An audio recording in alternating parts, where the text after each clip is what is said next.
Hello everyone, स्वागत है हमारे यूट्यूब चैनल तौहीद फिजिक्स क्लासेस पे।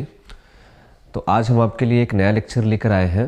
तो आज हम पढ़ने वाले हैं क्लास 12th का एक छोटा सा टॉपिक, जिसमें हम डिस्कस करेंगे अवतल सतह से अपवर्तन।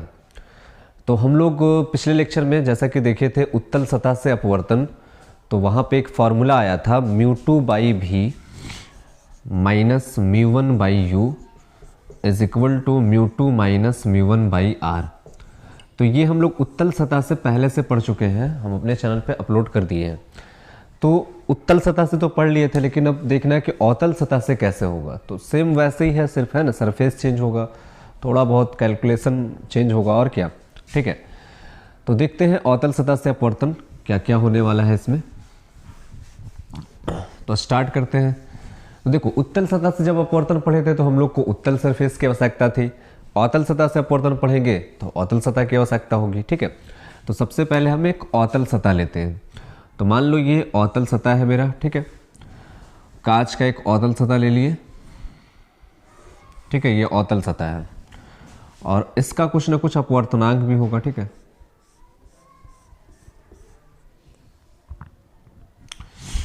तो मान लेते हैं कि सतह का अपवर्तनांक जो है वो है μ2। एक अवतल सतह लिए और इस सतह का अपवर्तनांक कितना है, μ2 है। ठीक है, और इस सतह को हम मान लो कि ऐसे माध्यम में रखे हैं जिसका अपवर्तनांक है μ1। ठीक है, एक कांच का अवतल सतह लिए, उसका अपवर्तनांक कितना है μ2, और इस सतह को हम ऐसे माध्यम में रखें जिसका अपवर्तनांक कितना है μ1 दिया हुआ। ठीक है, अब इस सतह का देखते हैं प्रिंसिपल एक्सिस, मुख्य अक्ष। तो मान लो कि ये मुख्य अक्ष इसका है। ठीक है, और यहां पे एक ऑब्जेक्ट है O। ठीक है, तो इस O से चलने वाली प्रकाश की किरण कुछ इस तरह से जाएगी और सरफेस से टकरा जाएगी। ठीक है, तो मान लो कि ये O से चलने वाली प्रकाश की किरण है और ये अवतल सतह के इस पॉइंट पे जाके टकराती है। ठीक है, उसके बाद टकराने के बाद इधर का माध्यम अलग है, इधर का माध्यम अलग है, तो ये प्रकाश अपने माध्यम से विचलित होना चाहेगी। ठीक है, तो विचलित किस तरफ होगी, तो उसके लिए हम लोग को एक लंब चाहिए, परपेंडिकुलर चाहिए। तो यहां से हम एक परपेंडिकुलर ड्रॉ करते हैं। ठीक है,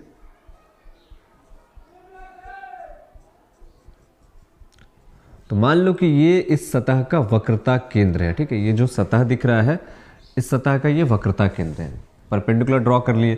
हम लोग को पता है कि सरफेस से जो भी लंब खींचेंगे वो वक्रता त्रिज्या होती है, और जहाँ पे प्रिंसिपल एक्सिस पे काटेंगे उसको हम क्या कहेंगे, वक्रता केंद्र कहेंगे। ठीक है, तो ये वक्रता केंद्र हो गया।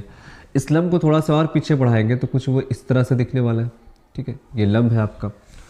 अब देखो, प्रकाश की किरण जो है, ये प्रकाश की किरण ये ऐसे जा रही है। ठीक है, प्रकाश की किरण ऐसे जा रही है, तो ये इसका जो रियल पाथ है, ये रियल पाथ है, प्रकाश की किरण का ये रियल पाथ है।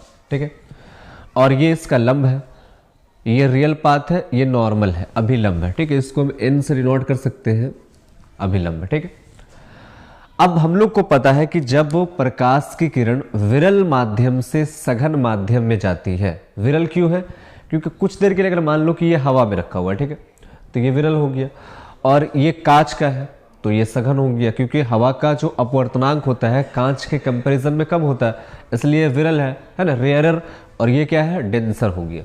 ठीक है, या फिर हम इसको पानी में ले जाके रखें तो पानी का भी अपवर्तनांक जो होता है वो कम होता है कांच के कंपैरिजन में। तो ये सघन, ये पूरा का पूरा माध्यम सघन, और इधर का पूरा माध्यम क्या है, विरल है। तो प्रकाश कहाँ से जा रही है, विरल से सघन में जा रही। तो जब प्रकाश विरल से सघन में जाएगी तो किधर मुड़ती है, वो अभिलंब की तरफ। किधर मुड़ती है, अभिलंब की तरफ। देखो, ये प्रकाश ऐसे जा रही थी, ये अभिलंब है। ठीक है, तो इसको किधर मुड़ना है, अभिलंब की तरफ मुड़ना है। तो ये ऐसे जा रही और ये अपने पाथ से थोड़ा से बेंड होकर के अभिलंब की तरफ आ जाएगी। तो जब ये पाथ से थोड़ा से बेंड होकर के इधर आएगी तो कुछ ये ऐसा दिखने वाला है ना। और ये जब ऐसा दिखेगा तो देखो, ये लाइट बेंड होकर के इधर चली गई, तो इमेज कहाँ पे बनना है भाई। तो इमेज बनाने के लिए हम क्या करते हैं कि इस लाइन को थोड़ा से पीछे बढ़ाते हैं। ठीक है, तो ये लाइन को जब हम पीछे बढ़ाना शुरू कर देंगे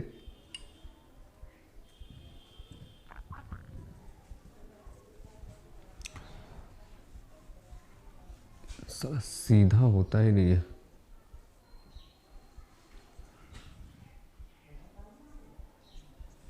मान लो ये यहां पे आके मिलता है, ठीक है। तो जिस पॉइंट पे मिलती है उस पॉइंट पर ही इमेज बनता है। कैसे? क्योंकि एक लाइन जो है ओ से मान लो सीधे जाएगी, परपेंडिकुलर जो जाएगी वो वापस भी उसी पाथ पे लौट जाएगी। तो एक रे ये हो गया और दूसरा रे को हम पीछे बढ़ा के मिलाएं, तो दोनों के दोनों रे मान लो इस पॉइंट पे आके मिल रही है। तो जिस पॉइंट पे आके मिलेगी उसी पे इमेज बनने वाला है, ठीक है। अगर यहाँ पे हम आई लगा करके, लेंस लगा करके देखेंगे तो हमें ये ऐसा महसूस होगा कि ये वाला रे और ये वाला रे दोनों इसी पॉइंट से आ रही है, ठीक है। तो ये आई इमेज बन गई। अब वक्रता केंद्र से, इसको हम पोल मान लेते हैं, वक्रता केंद्र से पोल तक की दूरी को वक्रता त्रिज्या कहते हैं। उसके बाद हम आई से लेकर के देखेंगे तो ये प्रतिबिंब की दूरी बन जाएगा। वस्तु से लेकर के देखेंगे तो ये वस्तु की दूरी है u, ठीक है। तो ये वस्तु की दूरी मिल गया, ये प्रतिबिंब की दूरी है और ये क्या है? वक्रता त्रिज्या है ना। अब देखेंगे ये आपतित किरण है और ये अभिलंब है, ठीक है। ये वाला अभिलंब है, सॉरी, ये वक्रता केंद्र से, ये आपतित किरण है। तो अभिलंब और आपतित किरण के बीच जो एंगल बनता है उस एंगल को हम क्या कहते हैं? आपतन कोण। तो ये आपतन कोण बन गया, यहीं पे लिख देते हैं आपतन कोण, ठीक है। ये आपतन कोण यहां से यहां तक के। उसके बाद देखेंगे कि अभिलंब, ये अभिलंब है और ये अपवर्तित किरण है। तो ये दोनों के बीच जो एंगल बनेगा इसको हम क्या कहेंगे? अपवर्तन कोण, आर। आपतित किरण ये लाइन और अभिलंब ये दोनों के बीच जो एंगल बन रहा वो आपतन कोण, और ये अपवर्तित किरण था और ये अभिलंब है, ये दोनों के बीच जो एंगल बन रहा है ये क्या कहलाएगा? अपवर्तन कोण कहलाएगा, ठीक है। अब इस एंगल को मान लेते हैं हम अल्फा, इस एंगल को मान लेते हैं बीटा और इस एंगल को मान लेते हैं गामा, ठीक है। अल्फा, बीटा और गामा। अब यहाँ पे कुछ ना कुछ कैलकुलेशन करना शुरू करते हैं। जैसे मान लो हमको आई का वैल्यू फाइंड करना है, ये आई का वैल्यू, तो उसके लिए एक ट्रायंगल ड्रॉ करते हैं। ये ओ है, ये सी है, इसका नाम रख देते हैं हम एम, ठीक है। इस पॉइंट का नाम क्या है? एम। तो ये एम हो गया, ये सी हो गया और ये ओ हो गया, ठीक है। तो एम ओ सी एक ट्रायंगल दिख रहा है हमको, ट्रायंगल एम ओ सी में। तो एम ओ सी देखो, ओ यहां है, एम यहां है, तो एम ओ सी यहां है, ठीक है।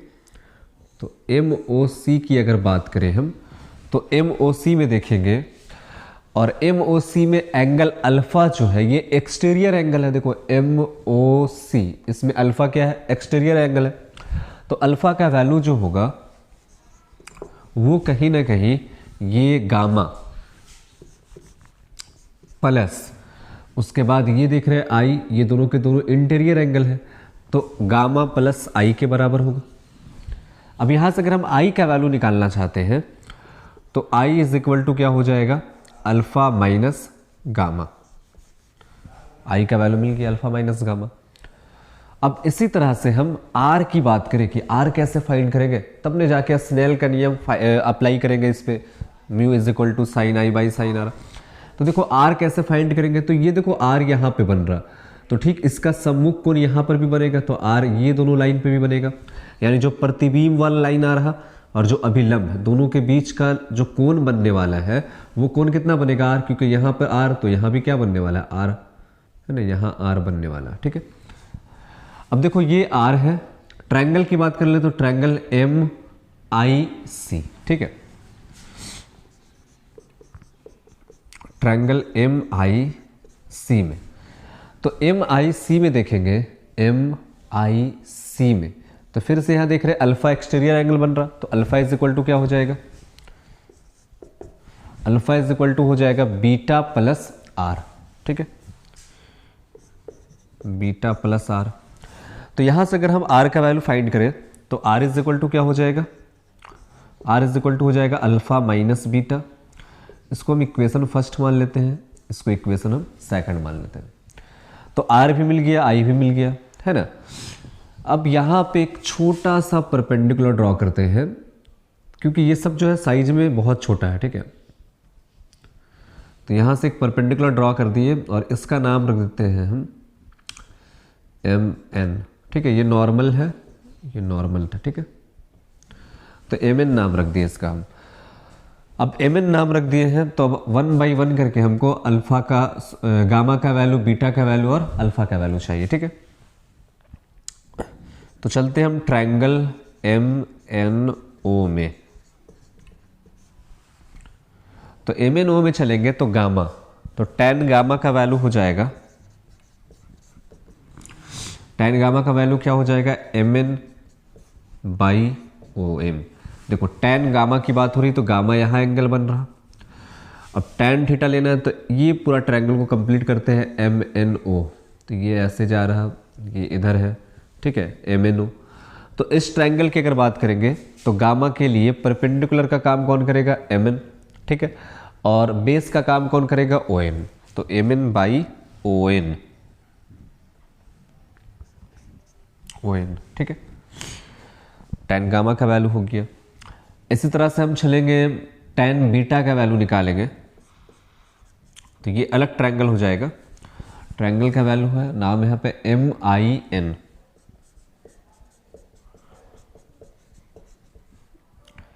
एम आई एन में। तो इस ट्रायंगल में अगर देखेंगे हम, tan beta is equal to हो जाएगा M N by I N, ठीक है। इसी तरह से हम चलेंगे ट्रायंगल एम सी एन।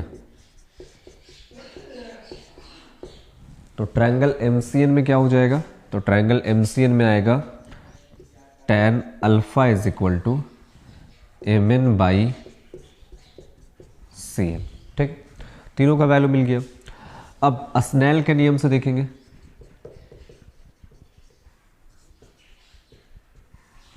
तो स्नेल का नियम क्या होता है, mu two 1 is equal to sine I by sine are.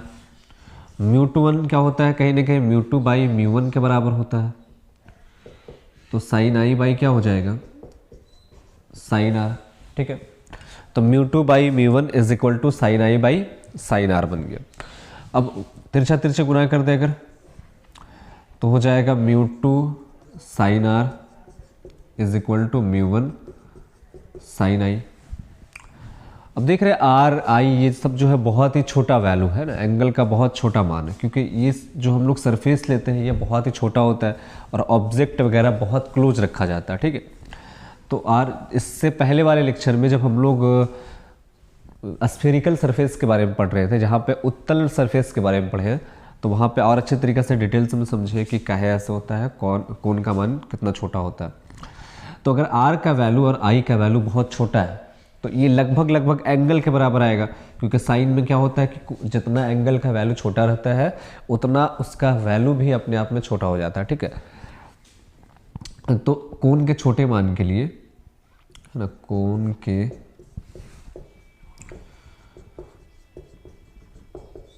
छोटे मानों के लिए तो हो जाएगा ये क्या, म्यू टू आर और इज इक्वल टू म्यू 1 आई, ठीक है। अब म्यू टू आर का वैल्यू कितना है, तो देखते हैं आर का वैल्यू इधर। तो आर का वैल्यू आया है अल्फा माइनस बीटा।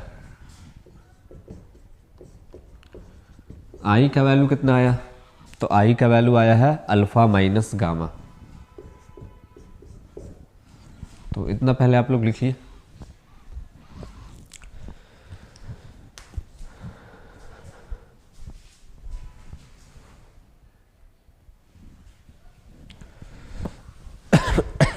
चलिए आगे बढ़ते हैं। तो इक्वेशन क्या है मेरे पास, mu two into alpha minus beta is equal to mu 1 into alpha minus gamma, है ना, ये इक्वेशन आया। तो यहाँ पे एक बार लिखते हैं इस इक्वेशन को, क्या रहा है, mu two into alpha minus beta is equal to mu 1 into alpha minus gamma, ठीक है। अब अल्फा बीटा का जो वैल्यू आया था tan के रिलेशन में, तो उसको पुट कर देंगे म्यू टू इंटू अल्फा।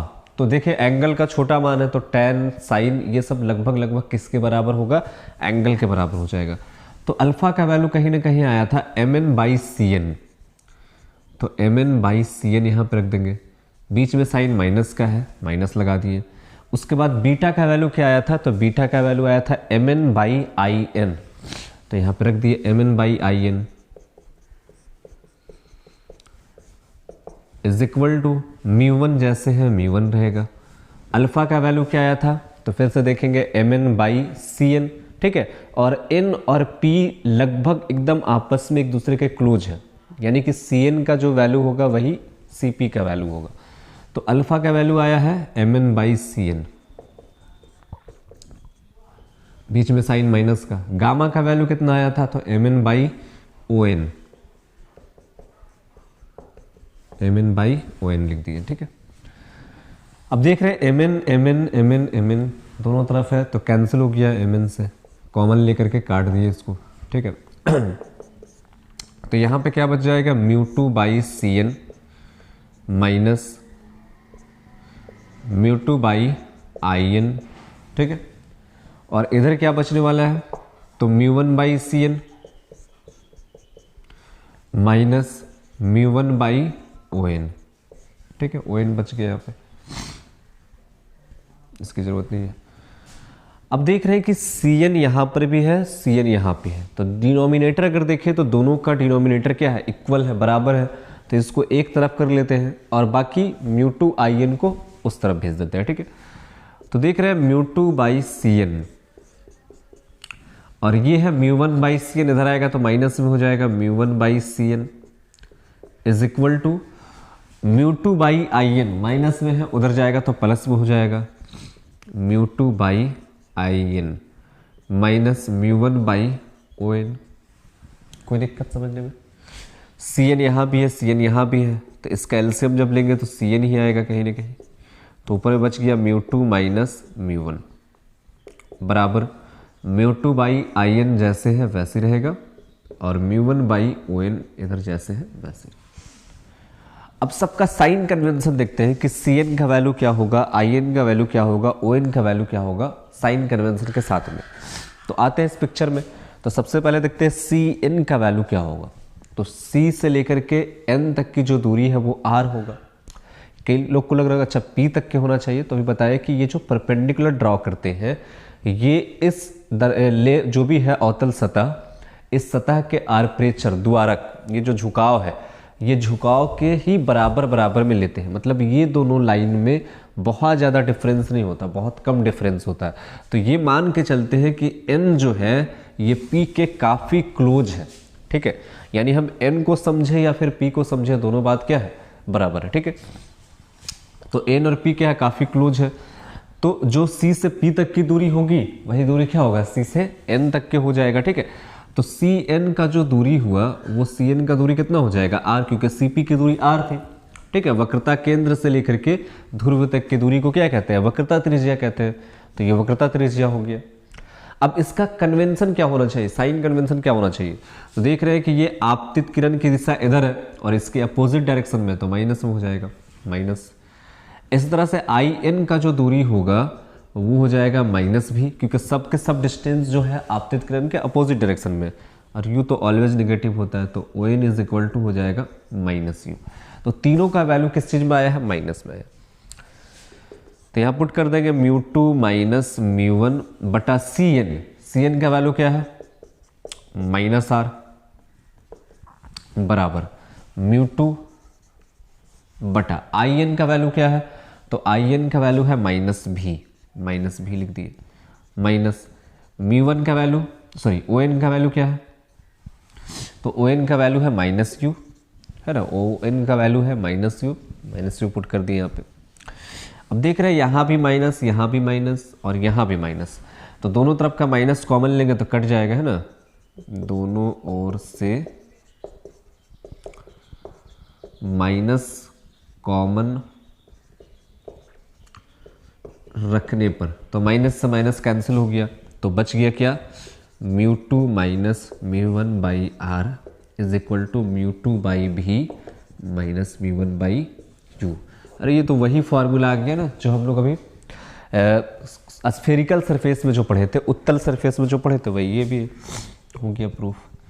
तो देखो ये मॉडल सेट में ऐसा क्वेश्चन डाला हुआ है जो अभी 2022 के लिए मॉडल सेट आया था, तो उसमें अवतल सतह के कारण है। तो अगर अवतल सतह क्वेश्चन में लिख दे तो इस तरह से बनाएंगे, हम इसको ऐसे प्रूव करेंगे। और अगर उत्तल सतह लिखेगा तो उत्तल सतह वाला भी बता दिया गया है। कोई सतह नहीं लिखे, दोनों में से जो मर्जी आपको बना दो, नंबर मिल जाएगा। ठीक, तो उम्मीद करते हैं कि आपको अच्छा लगा होगा।